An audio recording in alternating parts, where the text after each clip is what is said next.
어제 라방에서 어떤 분이 이거 물어보셨어요. 저도 이런 케이스가 있어서 오늘 그 얘기를 해보려고 하는 건데요. 이거 딱 보자마자 이거 핵심이 보이는 얘기예요. 꽃잎이 정상적으로 이렇게 펼쳐지지 못하고 뭉개진 형태, 이거를 말하자면 이제 찢김, 뭉침 개화라고 이제 정식 명칭이 있는 거고요. 우리는 이거를 이제 꼴뚜기라고 얘기를 해요. 제가 아니면 제가 이제 표현하기는 프랑크 소세지화 된다 이렇게 얘기를 하고 있는데, 이제 여기에서 또 하나 더 진상을 떠는 게 이제 갈변이 되고요. 이제 꽃 겉쪽에서 이렇게 갈변이 되고, 그리고 먼저 시들기부터 시작을 하는 거예요. 꽃이 개화를 해야 되는데 요런 거가 현상이 같이 나는 건데, 이게 단순한 한 가지 원인이 아니라 환경, 영양, 그리고 조직 발달에 문제가 있어서 이것들이 모두가 이 겹친 케이스예요. 여러분, 제라늄 꽃은 원래 이렇게 피어야 합니다. 그런데 오늘 보시는 이 꽃은 진짜 아니죠. 이렇게 꽃이 뭉개지고 찢어지는 듯하게, 그러니까 토끼풀처럼 얇게 얇게 이렇게 나오는 경우는 요 생각보다 많은 분들이 겪는데요. 요 증상이 대체적으로 보면 지금처럼 겨울을 거쳐서 봄으로 넘어올 때나 내지는 여름에 이런 현상들이 많이 생겨요. 꼴뚜기라고 부르는, 꽃대가 올라와서 꽃이 잘 피겠구나 하고 잔뜩 기대를 하고 있는데 요 모양 요 꼬라지가 되는 거죠. 일단 이 꽃들의 특징을 정확하게 말해줘야 되겠죠. 일단 꽃잎이 끝까지 펼쳐지지 않는다. 그리고 꽃잎이 서로 붙어있다. 그리고 일부는 갈변하면서 말라버린다. 그리고 꽃송이 전체가 균일하지 않다. 이거 병이 아니고요. 개화 과정의 실패라고 생각하시면 돼요. 가장 큰 원인부터 일단 볼게요. 다 이거 궁금하실 거예요. 제가 초반에 말씀드렸듯이 온도 스트레스가 가장 큰 원인이에요. 그러니까 말하자면 저도 작년에 여기 매장 안에 히터를 틀어놨을 때는 이 증상이 좀 덜했는데, 이번 겨울에 제가 저기 있었잖아요. 세종에 있었잖아요. 그러면서 이 안쪽에 히터를 사실 안 켰어요. 그러다 보니까 온도가 좀 밑에 있죠. 아래가 10도 밑으로도 많이 내려오고 이러다 보니까 꽃 형성은 됐는데 피지를 못하는 거예요. 그런데 이제 요런 게 단순히 추웠을 때뿐만이 아니라 여름에 25도에서 30도 이상이 됐을 때도 이 현상이 나타나더라고요. 그러니까 꽃봉오리까지는 어떻게 해서 잘 맺혔는데 그 다음에 피려고 하는 순간에 나가기가 싫은 거예요. 그러니까 말하자면 우리 아침에 출근하려고 하는데 이불 밖으로 나가기 싫은 거, 뭐 이런 거랑 똑같다고 생각하시면 돼요. 뭐 결과적으로 보면 이 꽃잎 세포 분열이 정상적으로 안 됐다, 이렇게 얘기할 수 있는 거고, 또 하나는 펼쳐질 힘이 부족하다. 뭔가 날씨도 따뜻해야지 운동을 하러 나가는데 추웠던 거예요. 내지는 너무 더웠던 거예요. 그런 것들이 뭉침으로 해서 이런 발생이 되는데, 결론적으로 얘기하면 펼쳐질 에너지가 부족하다 이런 거예요. 꽃을 만들기는 했는데 이제 어떻게 펼쳐 보려고 했는데 힘이 부족하다, 뭐 이런 상태로 이해하시면 될 것 같고요. 또 하나 이제 여기 하나 더해서 수분 스트레스가 발생해서 그럴 수도 있어요. 말하자면 이 건조해지는 상황, 그러니까 꽃봉오리 시기에 수분이 들쑥날쑥한 거예요. 어느 날 말렸다가 어느 날 또 잔뜩 줬다가 이런 상태가 되면은 꽃잎 조직이 이렇게 균일하게 성장을 하지 못하거든요. 일부만 이렇게 커지고 또 일부는 딱 멈춰버리는 거예요. 그러니까 요런 것들이 찢어진 형태, 그러니까 잎이 얇게 나오는 요런 그 토끼풀 형태가 된다라고 하는 거죠. 그러니까 특히나 요거 있죠. 건조하고 급수를 반복을 했을 경우에 이 패턴이면 거의 100% 발생한다고 생각하시면 돼요. 근데 다들 나 아닌데 물 잘 줬는데 이렇게 생각하시는 경우도 있으실 거예요. 그런데 문제는 화분 속 환경은 그렇지가 않았다는 거예요. 어느 부분, 뿌리 부분이 닿는 부분은 건조했다가 젖었다가 이렇게 되는 거예요. 위에만 살짝 젖다던가 뭐 이런 상황들이 있었다는 얘기가 되는 거죠. 그리고 또 하나는 요거 핵심 포인트예요. 칼슘이 부족해서 그럴 수도 있어요. 뭐냐면 칼슘의 역할이 세포벽을 형성을 하고 또 조직을 안정시키고 요걸 유지하는 역할을 해주는데, 이게 부족하면은 꽃잎 조직이 약해져요. 그래서 펼쳐지다가 찢어지거나 아니면 붙어버리거나 요런 상태가 되는데, 이거는 단순히 영양 문제가 아니라 구조의 문제가 된다라고 하는 거죠. 왜 그러냐면 칼슘이 공급이 돼야 되는데 칼슘이 부족했다, 이렇게 생각하시면 되는 거죠. 그리고 또 하나는 빛 부족. 꽃잎의 에너지가 부족하다는 거예요. 빛이 부족하면 아무래도 실내에서 키우는 경우에 우리가 아무리 한다고 하더라도 이 많은 겹들을 다 피우기에는 역부족일 수 있는 거예요. 그래서 제가 식물등 24시간을 켜놓는 게 어떻게든 빛을 만들어 주려고 얘들이 꽃을 필 만큼 아시죠? 제가 부동산에 비유해서 얘기했었잖아요. 뭔가 에너지가 남아서 그거를 축적시켜서 터트리는 게 꽃인데 꽃까지 갈 수 있을 정도의 빛이 안 되는 거죠. 아무리 식물등을 해주고 햇볕이 들어온다 하더라도 이렇게 겹이 많은 곳, 이 현상은 대부분 다 보면은 겹이 많은 곳에서만 벌어지는 현상이에요. 그러다 보니까 헛겹은 이런 일 안 생기거든요. 헛겹은 단지 뭐 이런 거죠. 뭐 더 많이 벌어지는 핑크 판도라 현상, 핑크 판도라 변이라든가 그런 현상이 나타날 뿐이지 뭐 얘가 꽃이 안 핀다 뭐 이런 일이 안 벌어지거든요. 그래서 펠라고니움 키우시는 분들이 막 이게 자부심 잔뜩이잖아요.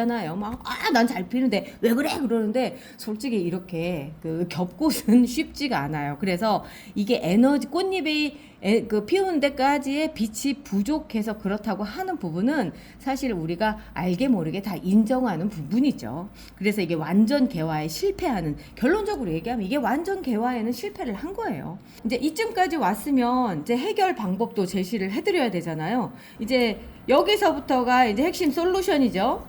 뭐 다른 거 생각하지 마시고 그냥 잘라주세요. 잘라주셔야지만, 그러니까 얘는 여기서 끝이에요. 그냥 이 상태에서 더 한다고 해봐야 지금 이렇게 소세지처럼 길어지면서 별로 예쁘지 않은 형태가 계속 진행이 돼요. 이미 나는 삐뚤어질 테다 해가지고 뭐가 부족해다, 나는 삐뚤어질 테다, 이 마음먹은 애거든요. 그렇기 때문에 얘가 잘 필 거를 기대를 하면서 해봐야 의미가 없어요. 그러니까 그냥 탁 잘라주시고요. 이 나머지 그 다음 선에서 이제 뭔가 답을 찾아가는 방식을 찾아야 되는데, 첫 번째는 온도를 유지해 주시는 거 진짜 중요해요.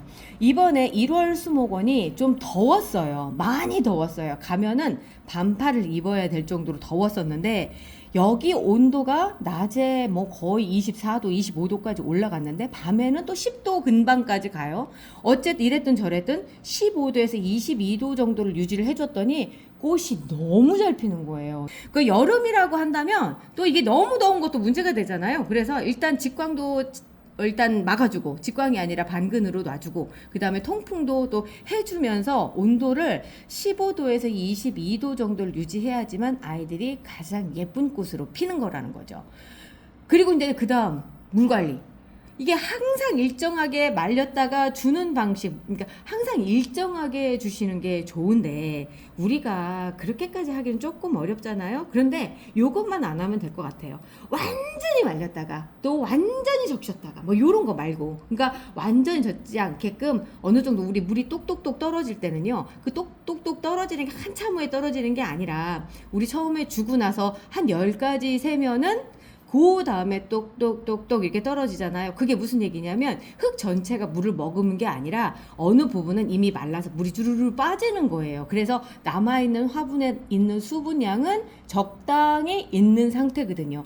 그 정도까지를 해줘야지만 이제 안에 화분의 어떤 환경이 조성이 되는 건데, 완전히 말렸다 물을 주면 그냥 주르 새는 거 보셨을 거고요. 그렇지 않고 또 물을 계속 주면은 물이 밑으로 안 빠져요. 왜냐하면 젖은 흙은 물을 더 먹거든요. 그러니까 이런 상황들에서 아이들에게 알게 모르게 스트레스를 줬을 수 있다라고 생각을 해볼 수가 있는 거죠. 뭐 이래저래 다 생각을 해보면 저희도 그렇지만 안정적인 환경에서 이게 뭔가 좀 이렇게 예쁘게 펴요. 사람도 안정적이면 뭔가 때깔이 좀 다르잖아요. 똑같다고 보시면 되는 거죠. 그리고 여기 또 하나 더 하자면 칼슘 공급을 해주는 것도 굉장히 중요해요. 이 연면 시비하고 관주 시비를 병행을 하면서 주는데, 왜냐하면 칼슘 자체가 이게 멀리 못 가요. 무거워가지고 잎에다 뿌려도 옆으로 연면 시비를 하면 잎과 줄기 쪽에 남고요. 그게 묻은 자리에 그냥 흡수가 된다 생각하시고요. 뿌리 쪽에 주면 뿌리가 튼튼해지는 거예요. 그래서 연면 시비하고 관주 시비를 둘을 다 같이 해주시는 게 좋아요. 일단 방식으로 이제 제가 추천드리는 방식을 말씀을 드리면, 칼슘은 일주일에 한 번 정도 주는 거. 요즘철에 특히나 성장기에 있는 아이들 같은 경우 반드시 필요하고, 이게 여름철 고온기에 필수예요. 왜냐면 우리 세균성 전문이병이 이 세포벽이 아, 그래, 그 얘기 안 했구나. 칼슘이 들어가면 일단 세포벽이 단단해지면서 외부에서 들어오는 세균을 막거든요. 그래서 여름철에 세균성 전문이병이라든가 세균성 질병에 강하려면 이 연면 시비를 칼슘을 꼭 해줘야 된다라고 하는 거, 이거 꼭 필요한 얘기거든요. 이렇게 얘기해도 틀리지 않더라고요. 여름 제라늄은 칼슘으로 버틴다. 그렇게도 얘기할 수 있을 것 같아요.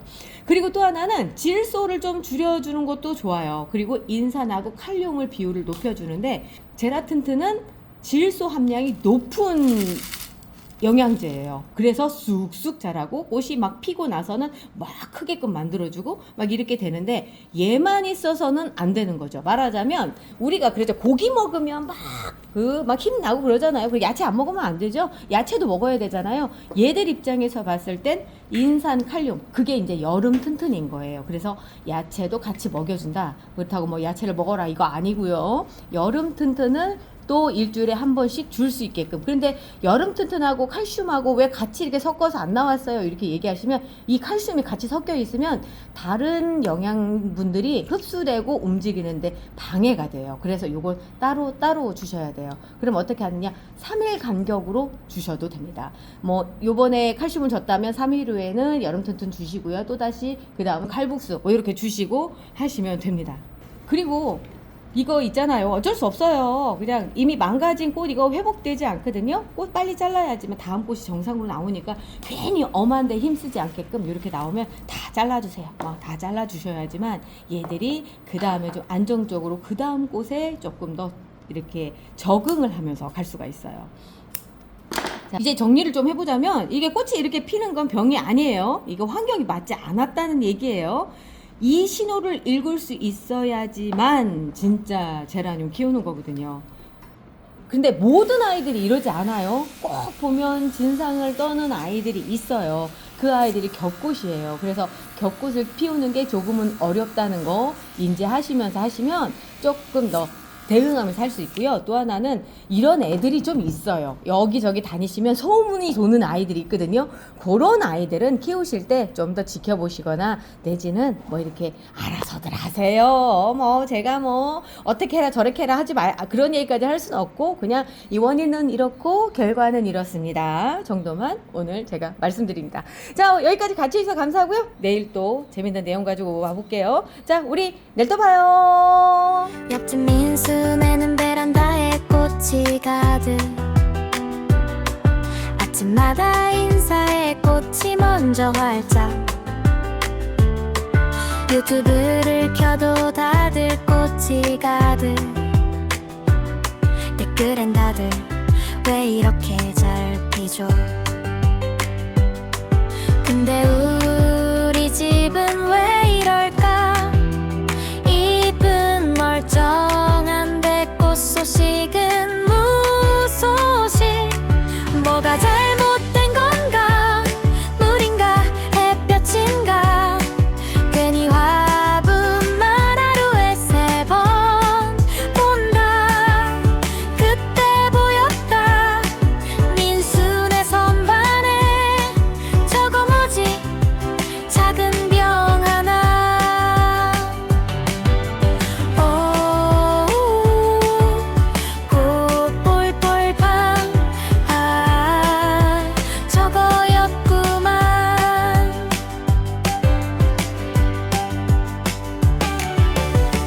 꽃이 안 필 땐 신호가 필요해.